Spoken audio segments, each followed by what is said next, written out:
From Doomerk, information grade. The goal of modern propaganda is no longer to transform opinion but to arouse an active and mythical belief. Jacques Ellul. Just hours after the outbreak of war in Iran, we made a deliberate decision to plug into as much foreign propaganda as possible. We repurposed the all-powerful Twitter/X algorithm to identify a new list of high-signal/low-noise accounts with a pro-Iranian bent. Using a technique previously described here, we supplemented our standard approach to information gathering with this new feed. In doing so, we were able to draw conclusions about the war's arc days before they surfaced in legacy Western media outlets. Take the fate of the U.S. military bases sprinkled around the Middle East, presumably built at least in part for an inevitable clash with Iran. During the first week of hostilities, our new feed was replete with shocking footage and satellite imagery that strongly indicated Iran had inflicted massive damage on these bases, far more than the Pentagon was admitting. Because this material so mismatched what U.S. and Israeli military leaders were reporting, we filed the information as a loose axiom in a developmental model. Iran was outperforming expectations. A quick and decisive defeat of that country was not in the cards,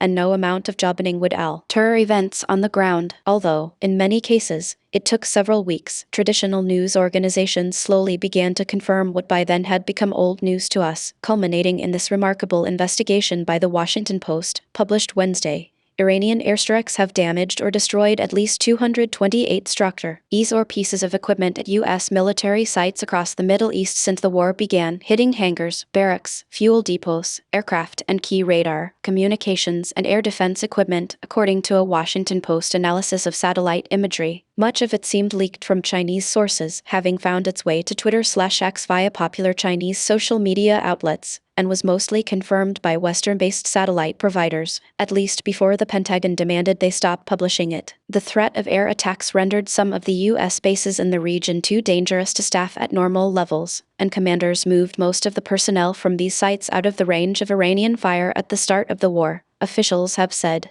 This affair drives the importance of not only casting a wide net for inbound information but also having a disciplined process to grade it for veracity. The amount of destruction is far larger than what has been publicly acknowledged by the U.S. government or previously reported. The Washington Post has historically printed many stories we find dubious, but this one revealed sources and methods beyond the standard people familiar with the matter trope, adding to its credibility. In other words, it rang true under our own internally developed mosaic. On May 2, potentially momentous news broke out of China that, if verified, might mark the beginning of the end of U.S. dollar hegemony, the durable rise of a multipolar world, and an even greater role for gold in geopolitics and international trade. We speak, of course, of the ongoing sanctions war between the U.S. and the other great powers, and China's possible decision to draw a line in the sand and defy Washington in a way it has not yet been willing to do. We say possible because, almost immediately after the news broke, efforts were made to downplay it,